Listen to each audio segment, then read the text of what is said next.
All right. So, folks, welcome to the first ever live for Laurie Neilsen, author. You may Hi. have seen me live on many other shows before. And frankly, seeing a number of you here just tickles me greatly. I see Clint Baker, a fantastic author and host in his own right. So thank you for popping in, Clint. I see my friend Blaster there. So good to see you. I already mentioned Tilts KJ because this. you There have we it. go. Did you have an audiobook release Right. today, KJ? I think that happened. And of course we have the fantastic Celtic Blue to you, who is responsible for so many amazing things on indie author space. Very cool. So yeah, why are we here? This is where I do like bad impressions. Like, I suppose you're all wondering why I've gathered you here together today. Why are we here today on the day of my daughter's wedding? So we Oh, I are, just got so bright. yeah, that is bright. We are two members of a local Connecticut, Massachusetts authors co-op, writers co-op. Hmm. You may have, you being you, the audience, people may or may not have heard of Caffeinated Terrier Press. That is the name of the publishing house, firm, Uh, publisher, small print, Press. small press. So Yes. Caffeinated Terrier Press is my small press, me, Ben Shankman, that I have put at the disposal of the authors co-op. So we are Hmm. not Caffeinated Terrier Press, except we kind of are, in that, like, it's the small press that anyone in the co-op is welcome to work with us to use. Hmm. But it's also just my own personal branded press. So Laurie here. They have fancy rest areas out there. Hmm. We're gonna have to I. talk about that one. We are. Yeah. Gonna have to unpack that. We'll get to that. We'll get to that. So Laurie here, and I'm gonna give her a chance to introduce herself in a second. Laurie Hmm. is publishing her debut novel. You may see it Yep. here, that being There.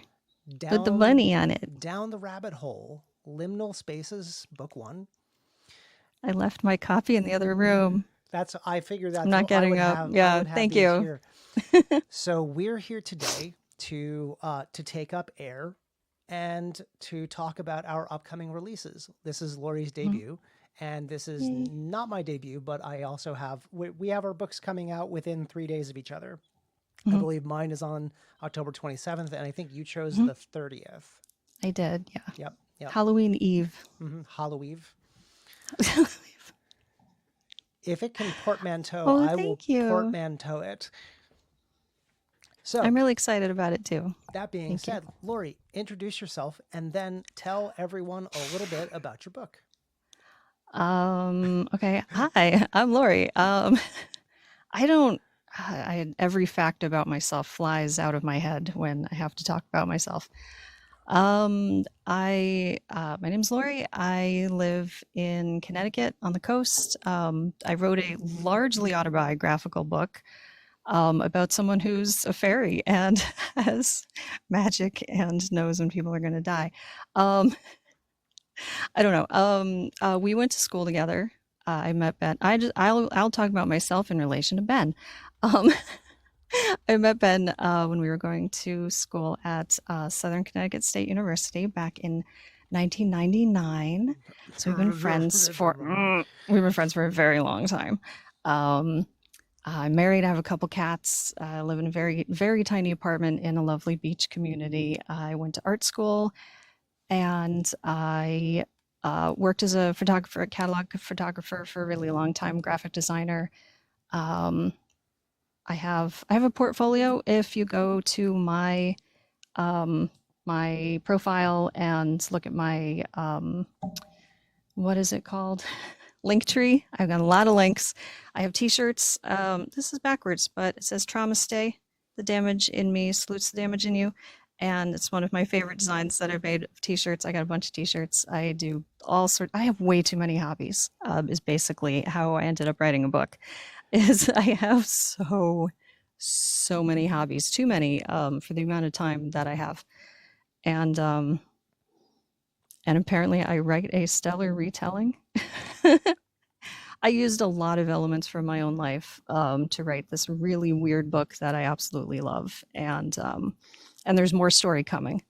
And yeah, I have a weird little life, and I wrote a weird little book, and I hope that people are going to appreciate it because I had a lot of fun writing it. I'm writing the sequel now. There's going to be at least 3 of them, maybe 4. I don't know how long it's going to take to write it.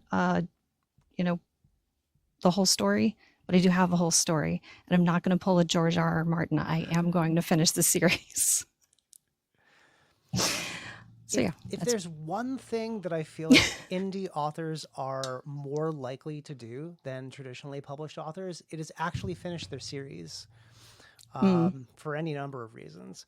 But I will say you kind of brushed it off because Celtic mentioned that you write a stellar retelling. Tell us a bit about why the book is called Down the Rabbit Hole. Um, so I I have actually been trying to write a book for the last, I'd say, 30 years. Um, I'm a lot older than I look.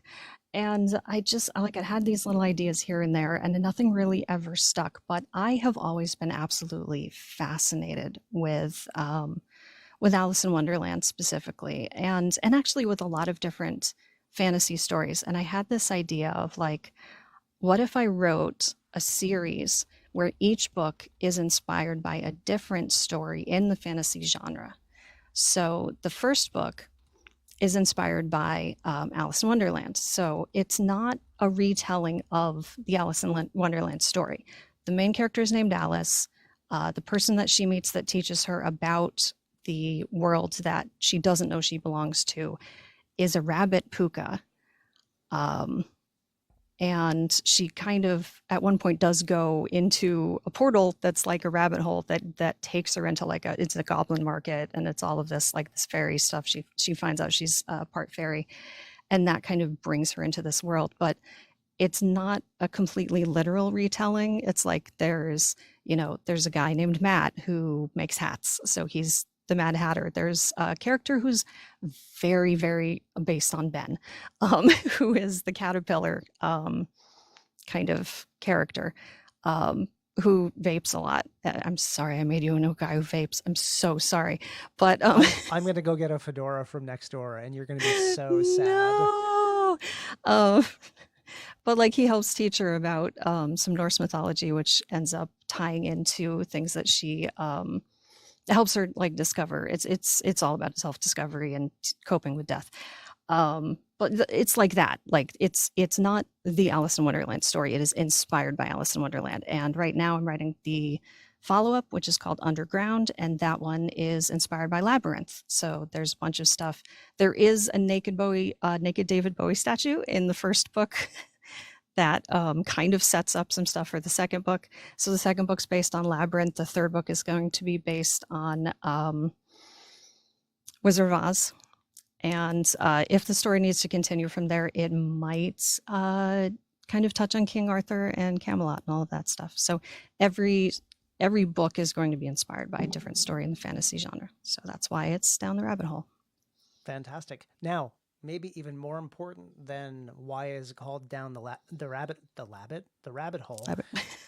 Um, Explain what a liminal space is and why it's important. Yes, that is the name of the series, is Liminal Space, and I've seen a lot of memes about that online, and like pictures of like an empty parking lot full of like fog, and there's just nobody there, and it just looks like a place where time is altered. So that was another kind of inspiration for this story, is that idea of like, you're in a rest stop, and that was something that your friend mentioned. We have really fancy rest stops on the East Coast that apparently in her part of the country they don't have. But if you stop on the highway, most of our highways, some of them it's literally just a little brick building and there's bathrooms and that's all there is. But most of our rest stops are like little malls of just the food court of a mall. Very little malls. Very little malls, just the food court of a mall. And there's like a convenience store and there's a gas station and there's like a McDonald's and, a KFC and like a Cinnabon and a Starbucks. And there's bathrooms that are really, really fancy.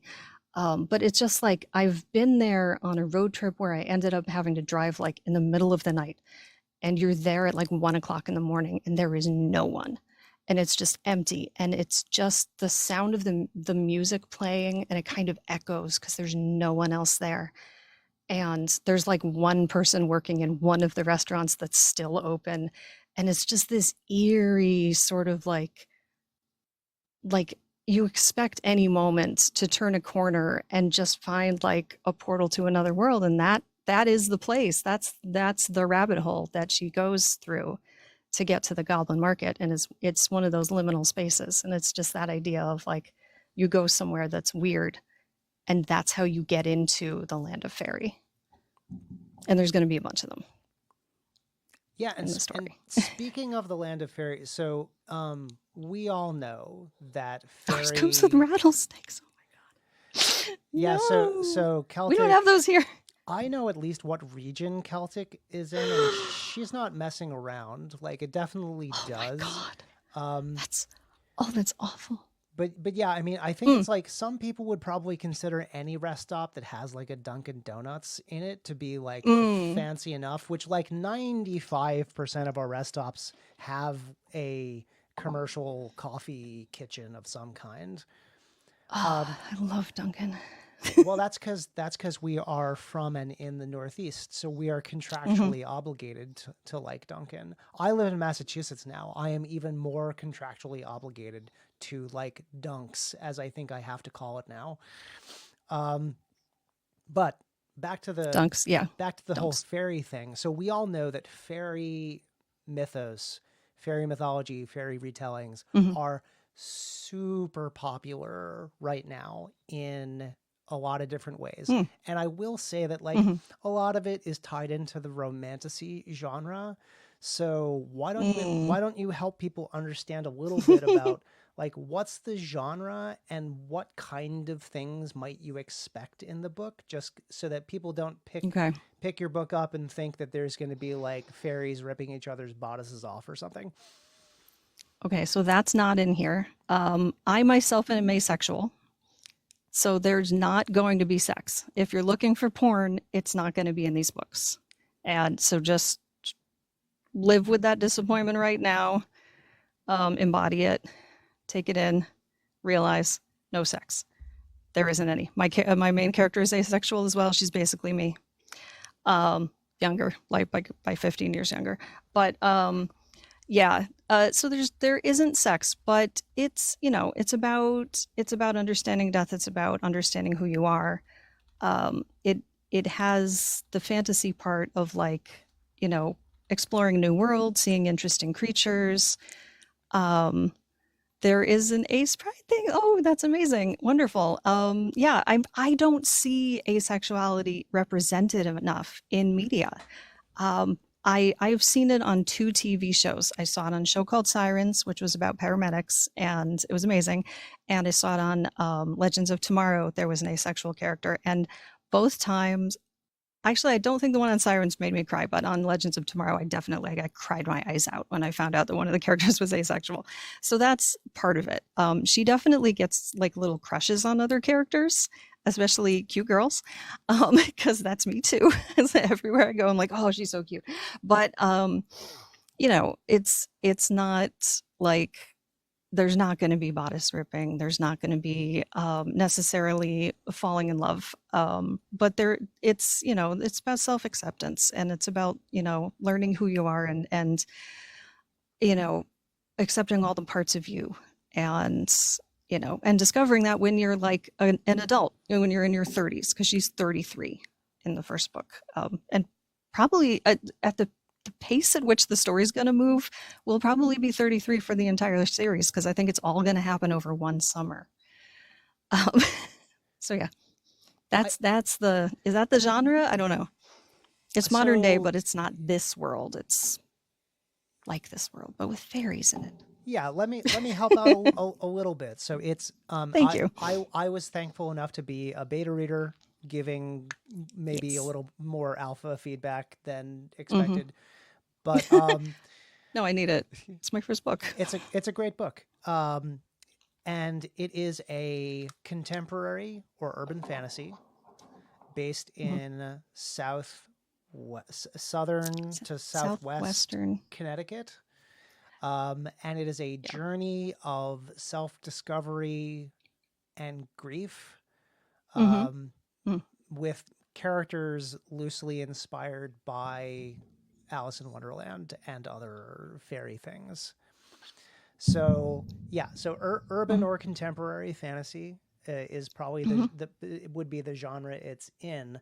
But yeah, just to set it apart from some of the other like there's a ton of urban fantasy with fairy stuff in it. But it's Okay. good for people to know that this is it's not a spicy book Right. in any capacity. It's a neuro spicy It's a, book. so let me just say, I mean, at least Laurie and I represent a contingent of Caffeinated Terrier Press and our writers co-op that are multiple unfinished projects and neurodivergencies in a trench coat. Hmm. That's us. So it's funny though, just to not to like steal this to talk about my book, but like there's some parallels that are interesting because Yeah. there's some things that I think are underrepresented in fiction, even in indie fiction.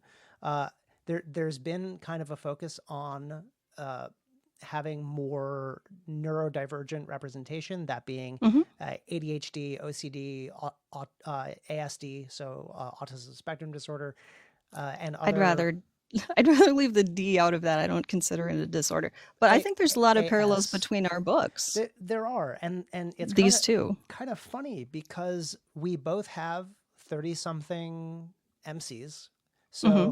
So just to be clear, my new release that's coming out October 27th is called Let Sleeping Gods Lie. It's so good. It's And so good. a little known fact that this book partially exists because I messaged Laurie and said, Laurie, I have this idea about writing a book that ends with something happening related to a landmark near where we went to college. Hmm. And then Laurie said, oh my God, you have to write that. Hmm. And then I did. Yeah, we were like, what if Yeah. this What happens? a, Oh, I was but like, what if this happens oh. though?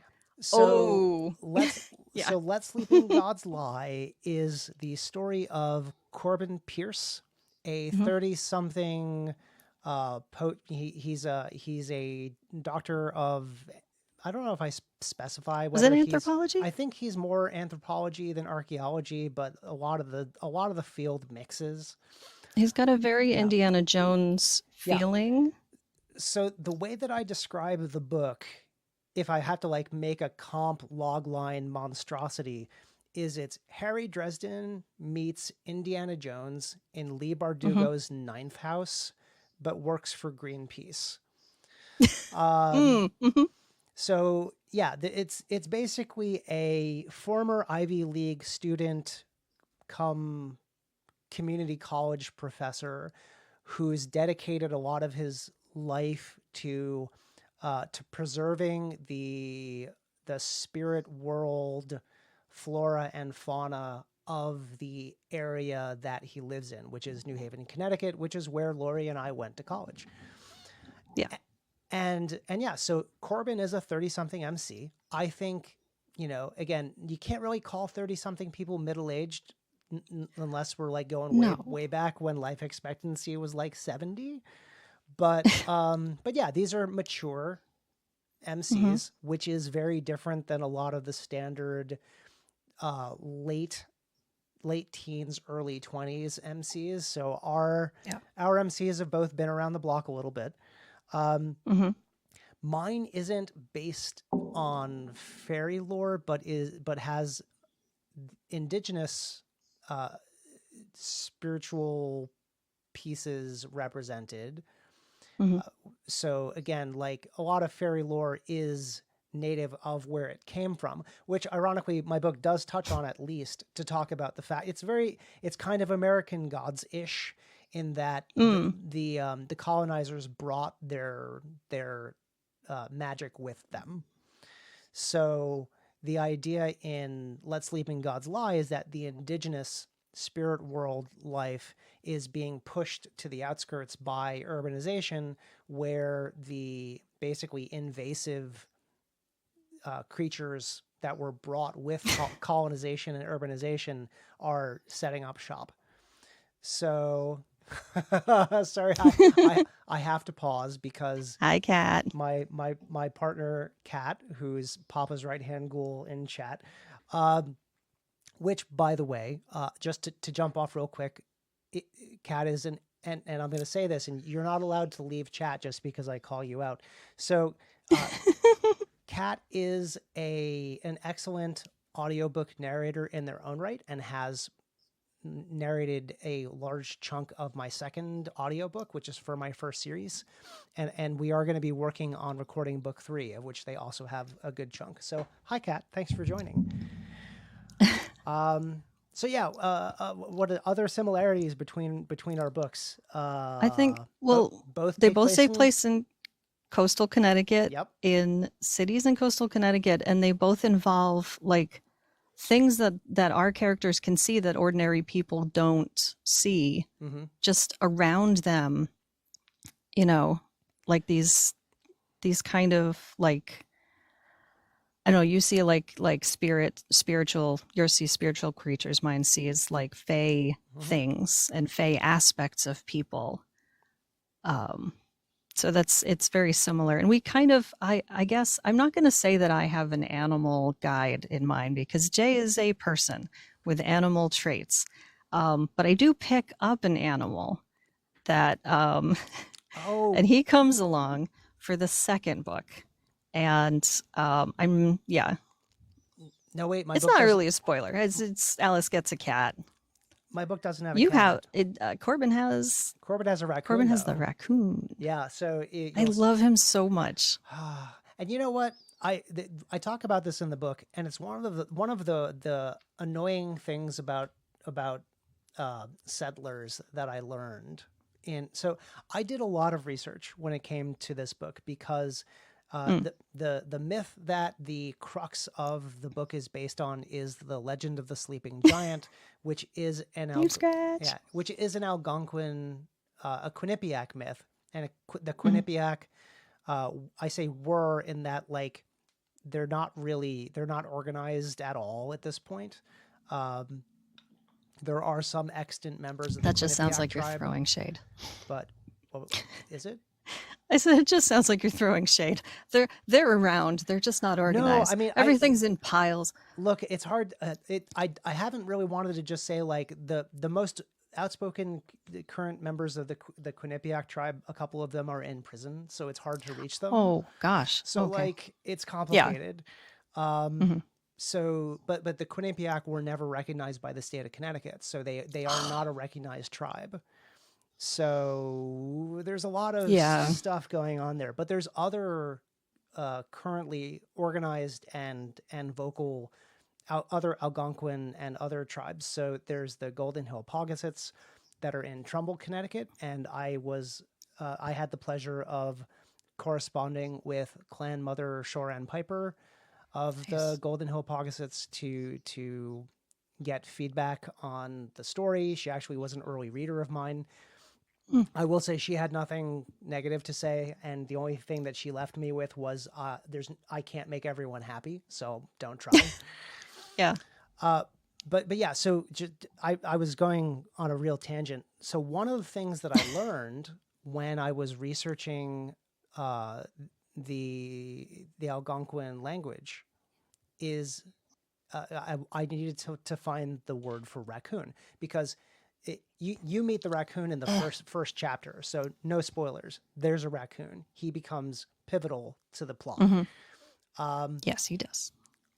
This is one of those like I I'm going to say this and you're going to be like, "Really?" And I'm going to be like, "Yes." So the Algonquin word for raccoon is arakun, a raccoon. So like Yeah. some white person pointed out an animal and said, "What's that?" And some friendly Algonquin person said, "A raccoon," and they said, "Great, a raccoon," and that's where it came from.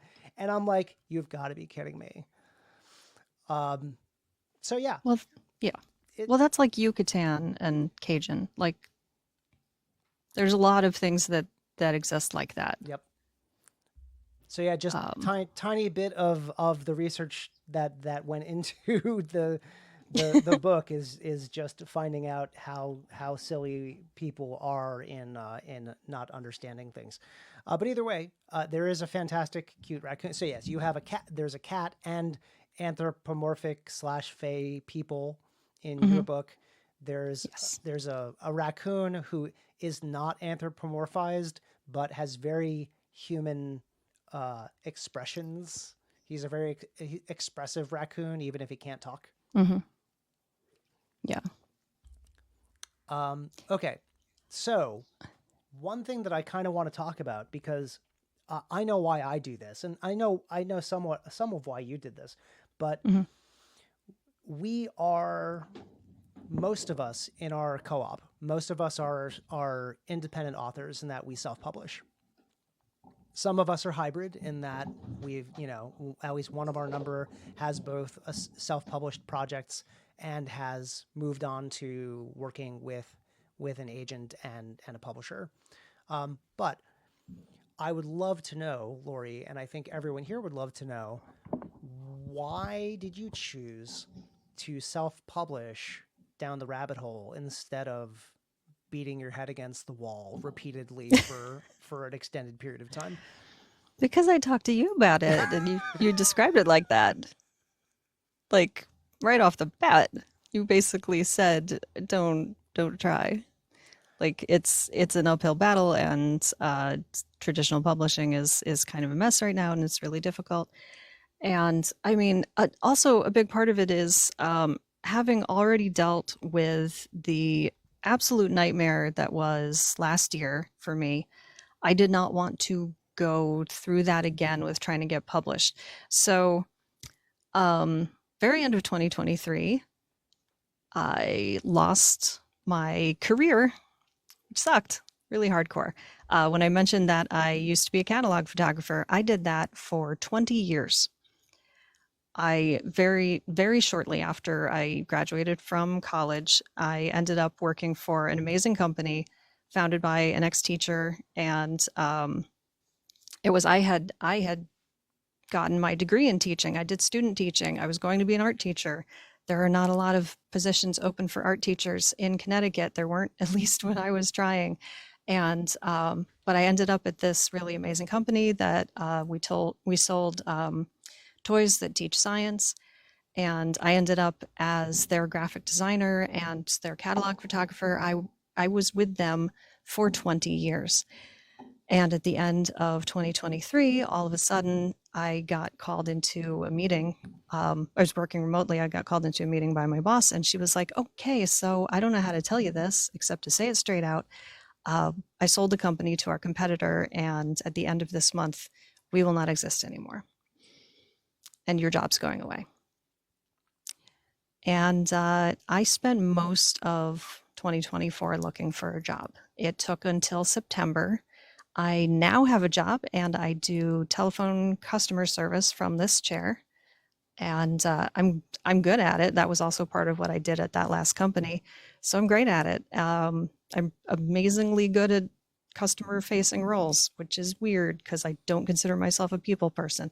But it took like 9 months for me to find another job, and it was soul crushing.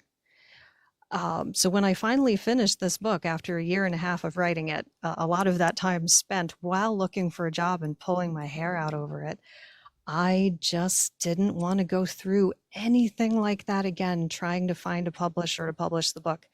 Ben had already published multiple books through Kindle Direct, whatever it is. Yeah, So KDP.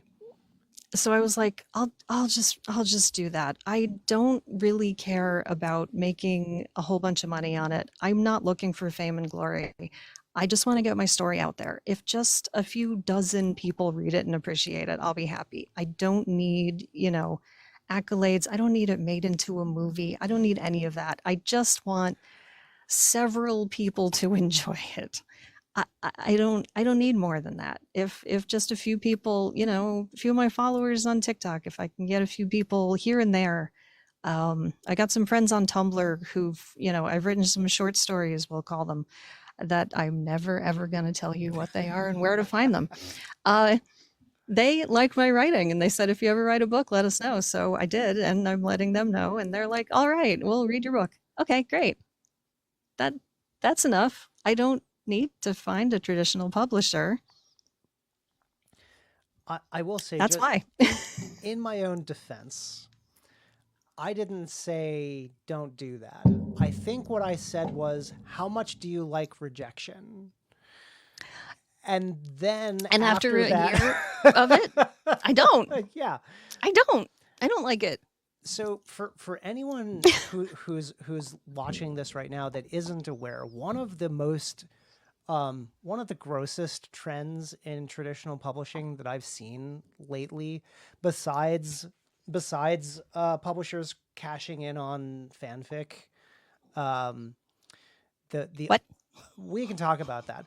The Maybe another time. the grossest trend in traditional publishing that I have seen lately is the insistence that debut authors have a platform Oh, before right. they are worth picking up as clients. So this idea that in order for one of us, either of us, to get an agent, we would need to have a sufficient platform to make it effectively worth the agent's while, to which I say, what about the book? I thought the book was supposed to be what was worth the while, not the platform that it's also a weird catch-22 and or oxymoron. If I have a platform sufficient for you, an agent, to care about me, why do I need you? I will just publish my book and then use my platform to sell my book. So it's such a weird thing. Um, Yeah. so when you decided to publish, that was before this current push to Oh, to insist that everyone's got a platform. In fact, I just saw another creator on here put up a video saying that they had just heard another author rejected because of, they called it the P word, and everyone's like, what's the P word? It's platform. Platform is the P word. So that's insane. it is, and I oh.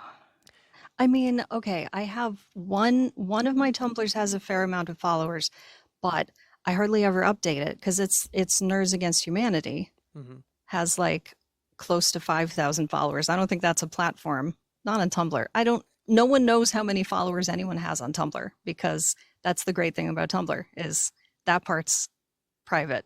It's not public knowledge for anyone. But I hardly ever write cards anymore. I did some recently. I actually need to write more so I can put out another set because that game is so much fun.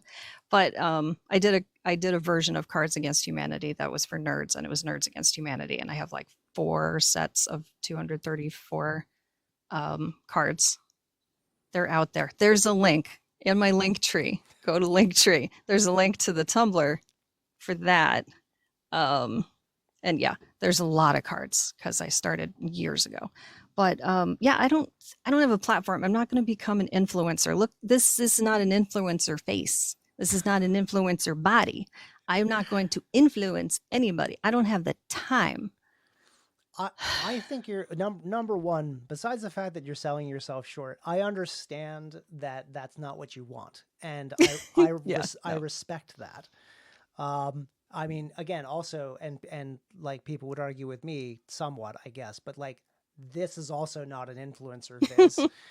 Uh, Teeth whitener hurts. I want to get it. I notice how yellow my teeth look in every video, but I know I would have to give up coffee, and I'm not. That's a no. you would never. I would Every never. time you're over here, you're like, "Do you have coffee?" You don't understand. Yeah, Like it's really old.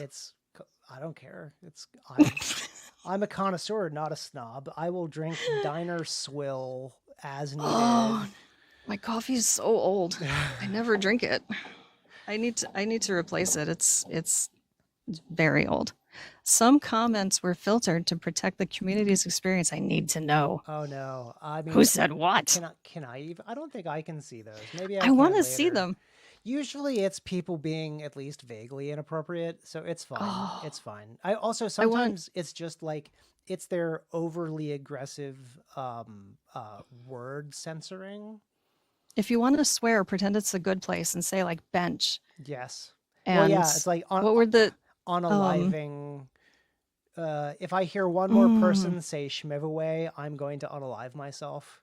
oh wow. Yep, Oh, corn corn bots. bots. Okay. Oh, Oh, I was like, did I make Celtic? Did I make you? I don't know if I made you a moderator. I should have if I haven't. oh, I don't know. I don't think I can. Either way, yes. Too many bots. okay. Um, Bots. There's yeah, bots bots. Oh, everywhere. I'm good. sick of Oh, them. you know, Sick of them. I made Celtic a moderator once, and I think that's persistent. Oh, So okay. apparently she can mod any of my lives, and Oh, nice. I support that. Awesome. Let's talk about our covers real quick Yes. Very because quick. oh, is it very quick because we have to go? Like when are we Oh, going? no, I just can't sit in this chair all night Okay. because, my spine Yeah. is full of demons. How about this? Let's aim for like we're gonna stay on no later than 10. You know, Okay. that's another Yeah. like 12 minutes. But I think this is like the maiden voyage. Laurie hadn't gone live before, and Right. I wanted us to start promoting our new books, and so this was our opportunity to do that. I also said, we've known each other for so long. We could very easily have some banter and a new TikTok show. I have no idea what it would be or what We we would could. call it, but you know, uh, it would be us, just kind of yelling into the ether. I think that would be fine. So yeah, let's talk Hmm. about our covers. I will spill the beans. So both of our covers are done by a Oh, fantastic company called Get Covers. It is the budget arm of a bigger art house called Miblart or Mibble Art, however you say it. They're hmm. in Ukraine. They're amazing. They are They're fantastic, so easy to work with. and they do not use AI. Nope. So Get Covers primarily produces stock photo manipulated covers for a very, very, very reasonable price. I think Uh, I paid like $35. it is their premium package is $35, and that gets you an ebook cover, a paperback cover, and the source files. If I'm pointing the right place. So you get like a PSD of the covers. And yeah, no, Celtic, I'm not saying that you do. I'm just saying, like, if I look, for example, if I was talking about urban fantasy, one of the popular cover designers is Covers by Christian. And Covers by Christian is fantastic and he does very good work. However, Covers by Christian, like his package for getting that many covers, ebook and paperback, it's like $500, Dogs. and it's stock manipulated covers. Like his you don't get an illustrated cover for that much money. So like if you're gonna do a stock manipulated cover, you could do much Oh, worse God. than starting with Get Covers, especially for your earlier books. My first series, The Devil You Know, all of the covers, which like I adore and have gotten nothing but compliments on, are done by Get Hmm. Covers. But the difference is you have to know what you're doing. Um, Laurie Yeah. is an artist in her own right. I have an eye for art, even if I can't produce it myself. So what you do get with Get Covers is unlimited revisions. And for the record, I Mm-hmm. am not sponsored in any way by them. I've just used them like 5 times. And you have to be able to write back and say, no, the color, the shading, the shadow, the this, the that, that's weird. This is weird. Fix this, fix that. And I'll say, the cover for Let Sleeping Gods Lie, I think I had like 17 revisions in before it Mm. was finally done. So yeah, Lori, why don't you talk a little bit about your cover? What do you love about it? What's your favorite thing? Hang on a second, because I'm still coughing from this freaking thing I had. So Yep. I'm just dying of consumption. So Like all good artists. like all good artists, I'm just dying of consumption. Um, so yeah, I had a couple different concepts, and then I was just like, I don't know. So I just like I sent them a cover of another book. I just searched online for like contemporary fantasy covers, and I didn't really see anything I really liked. I saw a lot of like just a woman with a glowing hand. Almost all of them were just a big title and a woman with a glowing hand. I, okay, yeah, nothing against, no shade on yours, a guy with a glowing hand, but I saw so many covers that were just a woman with a glowing hand. And I was like, she doesn't glow. That's not what banshees do. She's a banshee. She knows when someone's gonna die, and she talks to dead people in her sleep and stuff. So at least in the first book. So it's just like I want elements of Alice in Wonderland. I wanted to kind of look. I found one that had like these cutouts that looked so cool. And I was just like, oh, okay, I like it. Was like a carnival something or other. I was like, oh, that's amazing. So I sent them that. I was like kind of this style. And then I sort of mocked up something that I hated. And I was like, and kind of this, but I hate this. Um, and these are the elements that I want. I want like a rabbit and a fairy and a pocket watch and a portal. And obviously the title. And then I had like a couple things that were on the back as well, like a camera. And the first thing they gave me had like a video camera, and I'm like, okay, she doesn't do video; she's a photographer. Um, but like they got it actually pretty fast to the final like what it looks like now. But when they first sent it to me and it had like the white rabbit in the portal, that's like the checkerboard on the front, I was like, oh my god, I love it so much already. And, a lot of it also was like I sent it to our group. Like we have a Discord for all these authors in the Caffeinated Terrier Press. And like I'd send it to the group and I'd be like, what do you guys think? And they'd say like, oh, well, I like this and I don't like that. And like the font with all the swoopy bits for the title, they'd be like, well, that looks good, but then like the N had this extra swoop, so it kind of looked like DOWIN. And they'd be like, well, I don't know if that's really readable. Like we know what it's supposed to say, but it doesn't really look like it says down. It kind of looks like it says doin. I'm like, oh, fine, okay, yeah, I can see that. I swear I'm good at taking criticism. You have to be when you go to art school. The first year, if you cannot take criticism, you will leave. You have to learn how to take criticism in that first year. A lot of people cried. There's a lot of crying the first year of art school, if you can't take criticism. But yeah, I just sent things back and forth. They reply at weird hours, what we would consider weird hours, because they're in Europe. They're in like Eastern Europe. But we came up with this, and I just absolutely adore it. And one thing they're really good at also is if you're doing a series, they're good at doing multiple covers for books that all tie together. And that's one Mm-hmm. thing that I really loved from Ben's Devil You Know series, is all of the books tie together really well, because they all have a theme. They all look like they marry together, but they all look individual. And that was what sold me on them, was like, I know I'm doing multiple books, and you can tell them from the first book, this is going to be part of a series. So get ready, because I'm going to give you more, and you're going to need to put them all together. So, And it won't break the bank. and it won't break the bank because it was $35. I am so poor. I'm so poor. Well, a lot of people don't think like readers don't necessarily think about how many books we have to sell to recoup a Chris McGrath cover. Like Mm. again, if I was going to go all out for urban fantasy, I would get a Chris McGrath cover, which is $2,000. And I know independent authors who have done that, and I'm like, that's great for you, but I can't do that.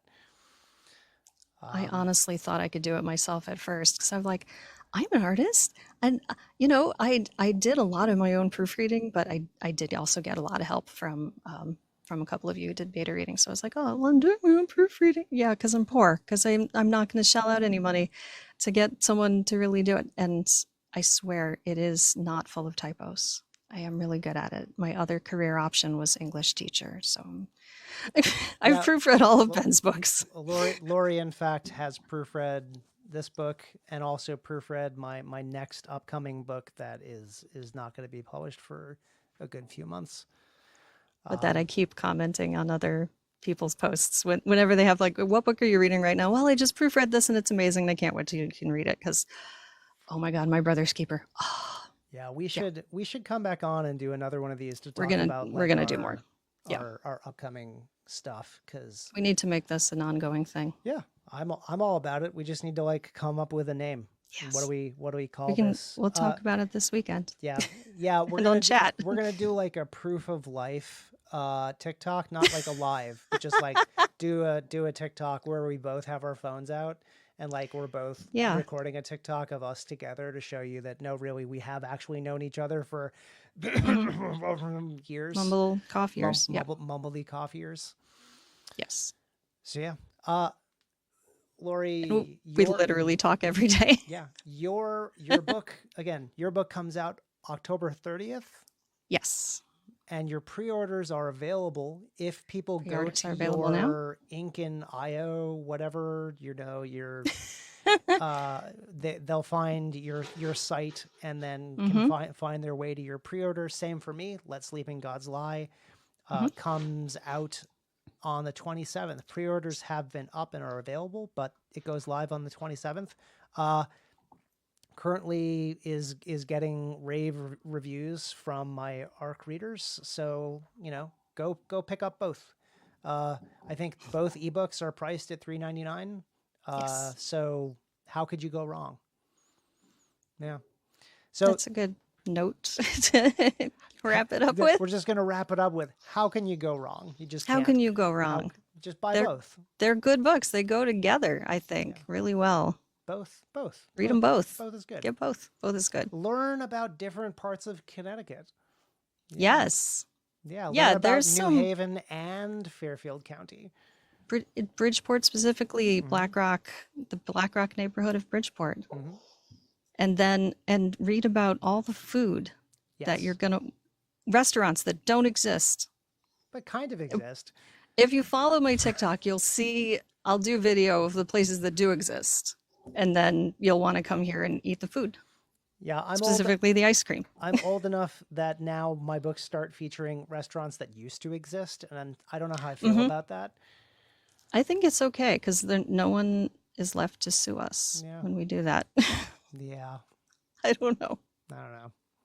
All right, But yeah, well, they're both good books. Get them both. this has been Laurie Neilsen and Ben Schenkman from Caffeinated Terrier Press. Thank you for joining us for a chat, and good night, everybody. Yep. Great. How do I stop this thing? I don't know. But there's next in the corner and I'm leaving. Okay, Bye. bye.